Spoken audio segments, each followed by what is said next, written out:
is a little different. I promised you we were going to experiment this season. And this show is actually a short story. I wrote the short story out, and now I'm trying to make it into a play. So again, we welcome your feedback on the website, and tell me what you think, what you see. If you think it would make a good short play, or if you think it's better left as a short story. But mainly we're going to talk right now about the content. The message of the play is time. The name of the short story is The Revision of Time. And it came to me while thinking about time. Maybe I had too much time on my hands. I don't know. I just started thinking about time. Is it relative? Is it important? Do we really live in the bonds of time? Here to discuss this with us is our science advisor, Robert Rhodes. Hi, Robert. Hi, Coni. How are you? Good. Nice time to talk to you. Well, you know, Coni, dictionary researchers tell us that time is the most used noun in the English language. Get out. Yeah. It's integral to our consciousness. We narrate the stories of our lives with events that come and go with its flow. But time only flows forward in our conscious experience. Yet there's some evidence that our subconscious is completely unaware of the passage of time. According to many physicists, time is an illusion. Time cannot be said to exist. Our very definition of existence requires something to persist in time. You know, we sometimes say we're out of time, yet there is always more time. Time is a concept we use to keep everything from happening at once. Yeah. And although time is a parameter in every equation of motion in physics, we have no way to measure units of time directly. But we think we do, huh? Well, we measure it today by the vibrations or the emissions of a cesium atom as it absorbs and emits photons of light. It does that so many times a second, several billion times a second. So that's how long a second is.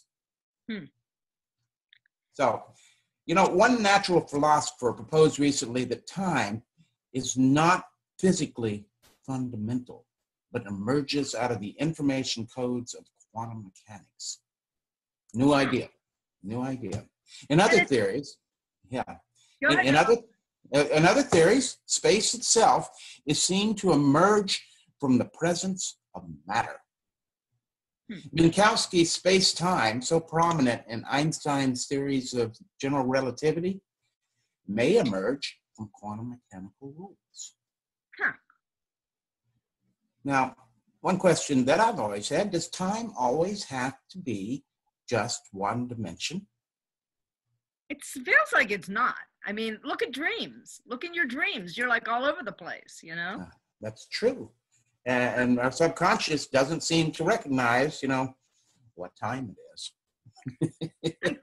I think in this story, I attempted to question, do we need a new model for time? Do we need to revise time? And I'm thinking maybe we do, because we're always out of time. We're always rushing to make the time to, you know, and we want to be in the moment. But can we be in the moment? Is it all relative? Is it all past, all future? And is it really linear? I don't think so, because if we can travel back in an emotion of a memory, then we're actually going backwards.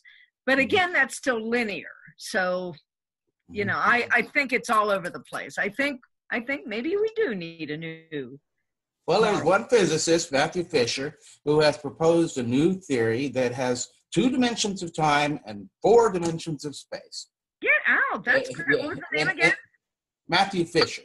Matthew Fisher. I'm going to have to look him up before I rewrite this. Well, in your story, Coni, you know, even that may be subject to revision. Yeah. Well, without further ado, we present Susan Skosko, one of our on-air players, reading a few pages from The Revision of Time. Thanks.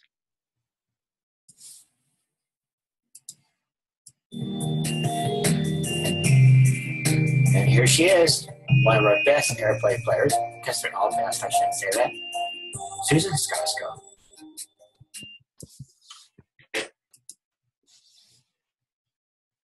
The Revision of Time by Coni Koepfinger, Robert Rhodes, editor and science advisor.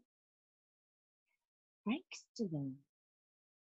Frank Stallone is a very nice guy, perhaps the nicest, most well-balanced mortal on the planet right now. He literally loves love, the whole world and everyone in it. He was baptized Francis Patrick Stallone, named after St. Francis of Assisi, patron saint of the gentle creatures. And much like the saint, he could console others. Yes, Frank had a genuine gift for making other people happy. Well, there was one exception. That would be his wife, Grace. Funny name for a woman who never could seem to be in that state. Well, let's just say you couldn't call her a saving grace. For years, you tried to talk to him about this, saying, Frank, you do not have to make Grace happy. But he could not stand his wife being discontented. Still, Frank managed to keep his frame of mind extremely positive and continued to light others up with elation wherever he went. Frank had a special talent for staying on the moment.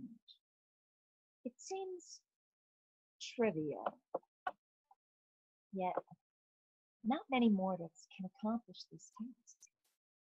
Over time, there were a few like Gandhi, Lincoln, Isaac Asimov, Charles Dickens, and some of the other great writers. They could stay still long enough to collect their thoughts, which was the most perplexing problem of the modern age. Auditory and visual overload plagued cultures all over the world. This gift of staying in the present tense, being able to think and feel the actual moment, is what we think has helped to keep Frank so well adjusted and joyful in spite of his wife. Yet, the fact that one human being's experience depends on another's continues to bother us day and night. We knew it bothered Frank too, especially at night. His dreams were plagued with daily scenarios of Grace complaining about not being allowed to fulfill her dreams. Ironically, Grace's dream was becoming Frank's nightmare. But now, after watching his dreams get progressively worse, he decided to take action, drastic action. Yes. We talked to a few friends in high places and think we've come up with a plan, a very big plan. And now the fact that Frank wants Grace to be happy is actually going to work to our advantage. This plan should not only make Frank happy because it will make his wife happy, it will make a lot of other people happy as well. If it works out, that is. Nonetheless, here's the story. Yesterday, Frank came home and told Grace that there was an opportunity in a newly acquired division that would more than double his salary. The company would pay to move them and offer Frank a promotion with a substantial bonus. Yes, they wanted him because, well, Frank was simply that good. He was asked to be the new division manager of Trans Solutions, an innovative product design firm that they had recently bought out. This new location in Rhinebeck, just 40 minutes from New York City, was in a quaint suburb not too far from the Catskill Mountains. Frank recalled going on a short vacation to Rhinebeck when the girls were little. Grace had entered one of her oil paintings in an art festival. It was shown and later sold by a gallery there. He loved Rhinebeck and the woods, and they actually got a little mountain climbing in that weekend as well. The landscape, he recalled, was like heaven on earth. Even Grace was happy there. Frank was so eager to tell his wife the news that he forgot to pick up the dry cleaning. Well, he got it, but then he stopped at the floor shop, which was next to the cleaners. As always, thoughtful Frank picked up a dozen red roses for Grace. He thought, at last she would be happy. As he pulled into the driveway and grabbed the flowers, he reached back for the dry cleaning. He found only an empty seat. Shoot, he thought. Quickly, Frank clawed the floors, and sure enough, his and her dry cleaning was sitting on the large cooler next to the cut flowers. The florist made a joke about having to buy his wife flowers again tomorrow since he forgot the dry cleaning today. But he assured him that after tonight, that wouldn't be necessary. As he opened the door, Frank found no one in the kitchen. That seemed funny to Frank because it was almost time for dinner. He thought it was odd, but continued upstairs to get in some cooler clothes. As Frank tossed his sweaty shirt down the laundry chute, he heard voices coming from the basement. He wondered who Grace had with her down there, but gave it no more concern. Briefly, he thought that one of the voices sounded like a child, yet he knew that had to be Grace. Frank grabbed a t-shirt and shorts and changed into his play clothes, as his mother used to call them. While putting his sneakers on, he heard what he thought were footsteps coming into the cellar stairs. Maybe someone running? But they seemed to stop suddenly. There were other noises as well. Frank rushed to get himself into a place to investigate. After the sound of the kitchen door opened, he heard Grace calling his name. "Frank! Frank!" she shouted. "Why the hell are you home so early, Frank? I hope you didn't forget the dry cleaning again. Frank, can you please come down here and help me bring in the groceries?" As he bolted downstairs, Frank realized that one of his shoes was untied, and sure enough, he tripped and landed flat on his face. Grace came to his aid with a resounding, "What a klutz. Why would you run down the stairs without first tying your shoes?" She started to walk away. She mumbled, "You are such an idiot, Frank. What happened to the smart guy I married?" Not allowing her to ruin the moment, he ignored her insults and scrambled to his feet. Frank grabbed the bouquet and followed her into the kitchen with a laugh. "Grace, darling, I've got good news," he shouted boldly. "I've got really, really good news." As he presented her with the bouquet, Grace replied somewhat dull-like, "Oh, thanks. Now I know that you forgot the dry cleaning. Is that why you got the flowers?" "Frank, I know you always mean well, but you just don't think about anyone but yourself. The truth is, I really needed that dry cleaning today. The gallery's owner's mother died, and I need my good black suit, my only black suit. But now, thanks to you, it's locked inside the closed dry cleaners. Ugh!"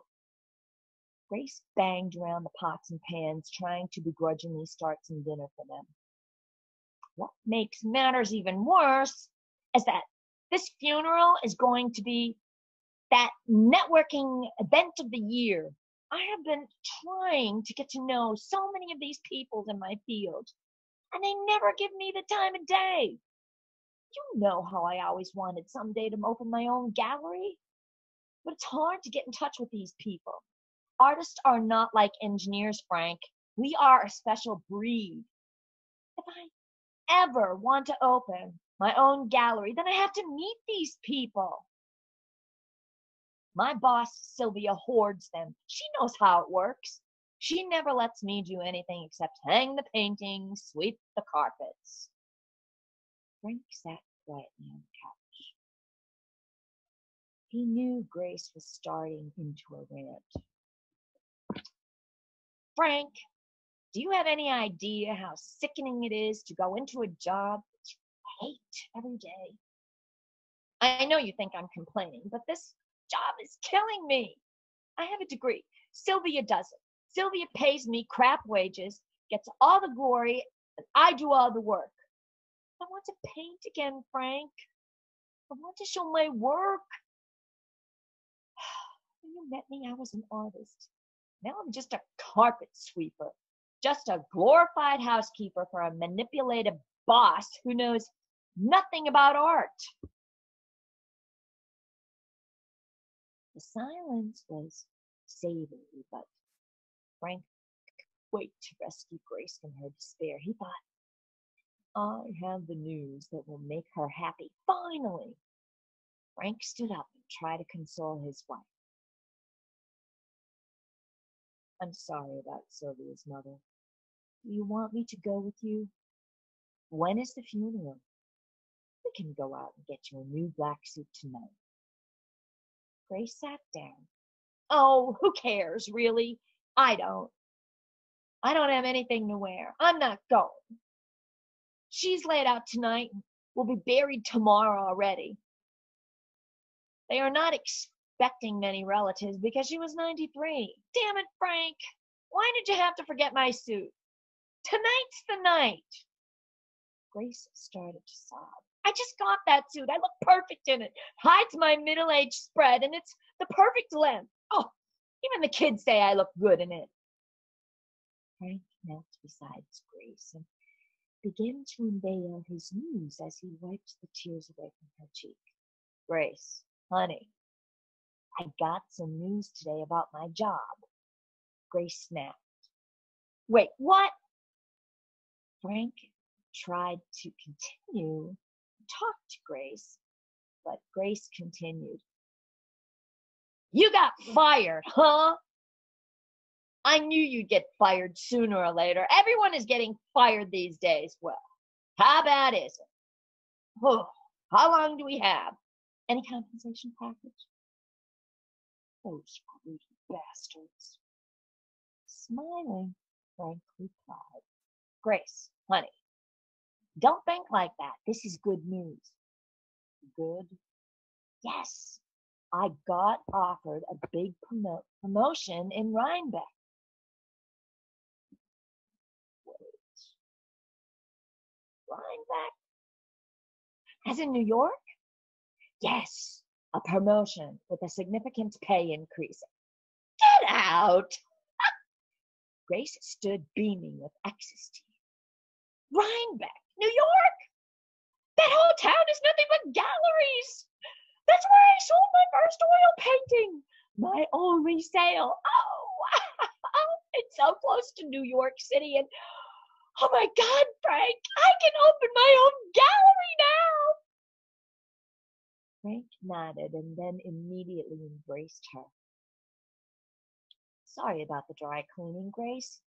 We can get you a new suit on the way to the viewing. Viewing? Grace retorted. Are you nuts? If we are moving to Rhinebeck, I need to start looking to create my own social network up north. Forget Sylvia. I'm not even giving her notice. She doesn't care about me. Why should I even tell her where I'm going? But she just lost. I mean, her mom just died. She's probably counting on you for your support. Once again, Frank thinks to console. Yeah, right, Frank. She's counting on me to sweep up her dirt. I don't think so. Not anymore, Frank. Besides, she never even liked her mom. All she ever did was complain about all of the medical appointments and all the time it took with the hospitals and doctors. No, Frank. This is my good fortune and her bad fate. But I will take you up on the shopping offer. As a gallery owner, I could use a whole new wardrobe. I mean, since you are getting a raise, let's go to the mall and on the other side of town, just so we don't run into anyone from work. I feel like crap if we saw someone who knew I should be at the funeral home. I told Sylvia I would be there for her. She wanted me to be sure that our special guests signed the register. Can you imagine using her mother's funeral as a networking event to further her own career? What a scumbag. Oh, let me just run upstairs and throw my jeans. Shouting as she starts upstairs. Oh, Frank, can you get the towels out of the dryer? Our bathroom is empty again. We need clean towels. And one more thing. Remind me to stop at work and pick up my notebooks and my mini file cabinet. I have some old contacts from earlier days that I don't want to forget. I'm not even going back to work at all. I know it would be hard to take my things in front of Sylvia. She'll try to make me feel guilty for leaving her. She's like that. This way, I'll leave the keys in the front vault behind her desk. I'll call her and leave a message. Miss Frank started down sour steps. He recalled the voices he heard from the laundry chute. He picked up the baseball bat that hung on the wall just in case. He then laughed at himself. If there was someone down there, he knew that he could never hit a human being with a baseball bat. Even if they held a gun to his head, he still couldn't do it. He believed that beings, though glorified animals, might one day be called to a higher purpose. Being an engineer, understanding the laws of design, Frank thought it would be only natural for science to create a model for human beings that would to strive to achieve a greater state of efficiency. Frank believed that technology had made its way into man's universe to help achieve a higher state of being, and that currently mankind was living well below its performance benchmark. The reason was simple, but the solution was not. Violence and the other ills of society needed to be healed with appropriate medication. The situation was downright absurd these days. How could science or engineering help? How could science or engineering help, Frank thought? The carnage started a very long time ago. These were the new dark ages. Drive-by shooting, verbal abrasiveness, high school slaughterhouses, college massacre, and of course, war. Violence refused to allow humanity to live in peace. Frank thought how wonderful it would be to eliminate it. At first, Frank thought that technology was a panacea. He thought for sure that computers and robots would help man out of his psychosocial nightmares. But then Entertainment Corporation made quick use of technology to create even more violence. The name of the game was economic opportunity. The only setback was that there was no rules. human trafficking, internet porn, and even the slaughter of innocents were all part of the daily tolls of the information seeker highway. Frank's mind was wandering again. He almost forgot the fact that there could be an uninvited guest in the basement. Still, Frank knew that he could never injure another living thing. He was a vegetarian for that very reason. Life was something special to Frank. He had tremendous respect for evolution and its grand design on this planet. He always commented on the engineering of the biosphere, saying that the important point was not who created the world, but to plainly recognize its magnificence.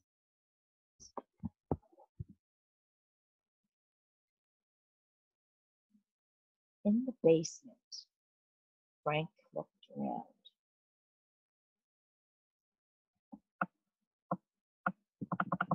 But he didn't see anyone or anything unusual. He folded the towels and started back upstairs again and thought he heard laughing. It was faint, but he was sure that he heard someone laughing. As he reached the top of the steps and turned off the light, he heard another peculiar noise. This was more like a drain opening, something like a whirlpool. He turned the light back on to look, but the cellar floor was dry as a bone. He flicked the switch and thought no more about it. 10 stores and 5 shopping bags later, Grace and Frank stopped at the small Italian place for dinner. Nothing fancy. They didn't have time to celebrate their good fortune just yet. They talked it over in the car and decided that this was a really big deal. This time, they wanted to do it upright. They decided that when they moved into their new house in Rhinebeck, they would get the girls and stay a night in a fancy hotel. The next morning, they should enjoy champagne breakfast and celebrate as a family before seeing their new home for the first time. They hadn't been all together in quite some time. With both girls in college out of state, one in Manhattan and one in New Jersey, it seemed that no one ever had the time for a family celebration. But now was the time. Grace scolded Frank about gobbling down his pizza, but every bite seemed so delicious to Frank ever since his boss broke the news to him. Frank followed him into that conference room to hear it again from the video newsreel from corporate. By the end of that meeting, it was time for Frank to leave for the day, especially if he was going to make that dry cleaners on time. This pizza is the best. And I have to tell you, Grace, I sure am hungry tonight. I missed lunch.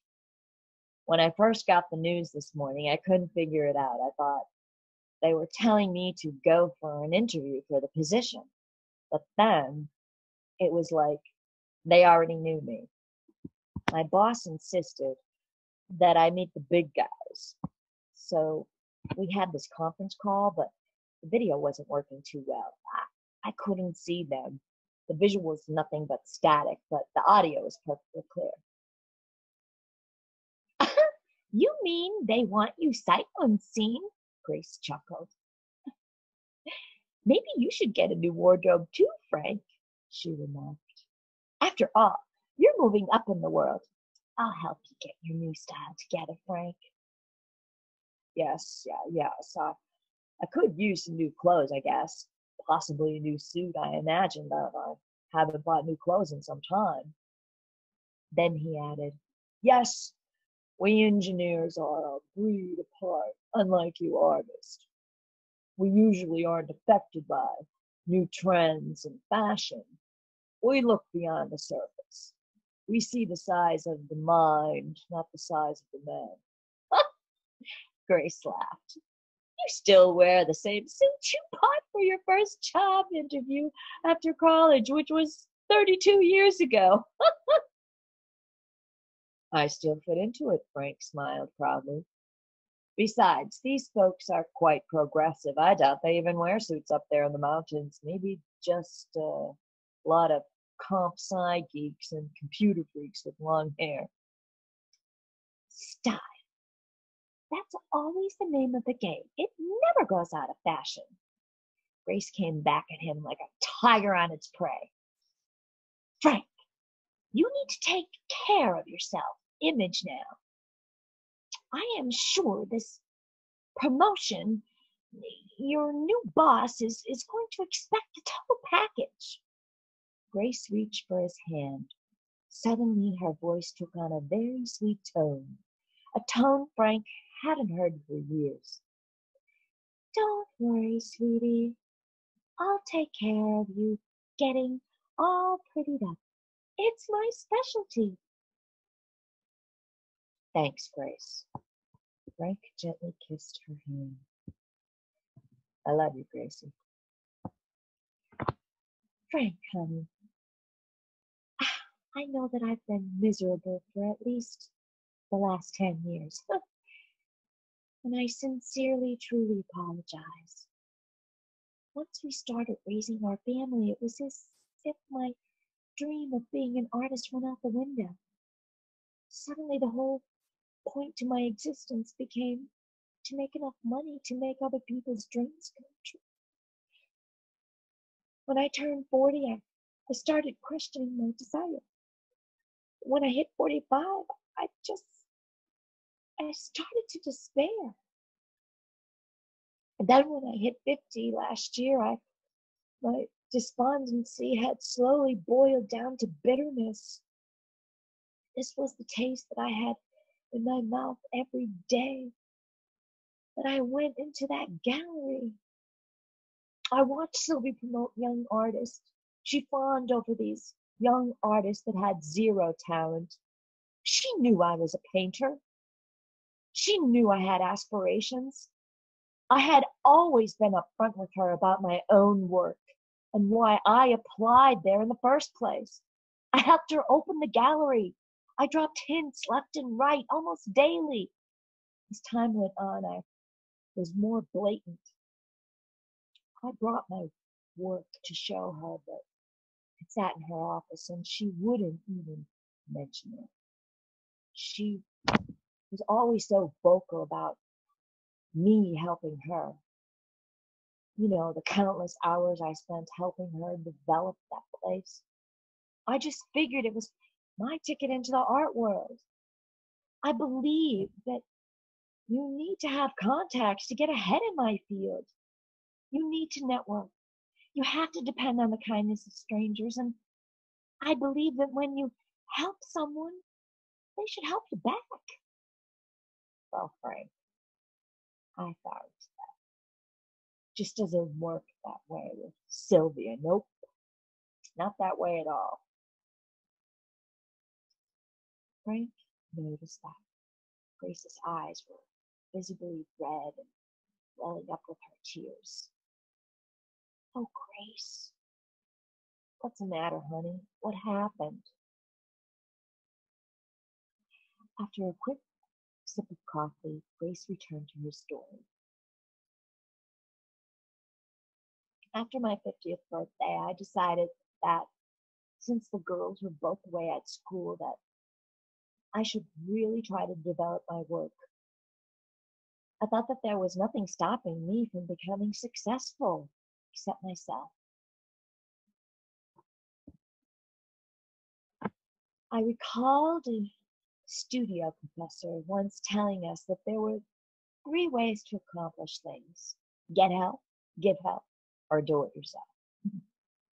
So I took an online web design course, and I learned how to develop a virtual art gallery for my work.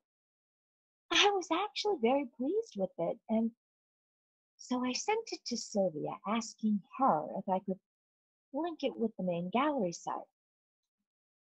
She came in the next day pretending she hadn't seen it, but I knew she had. She went out of her way not to speak to me the whole day. Later that night, she sent me an email back saying that my work wasn't really appropriate for her gallery. She said that wasn't her style, and furthermore, it just wasn't professional enough.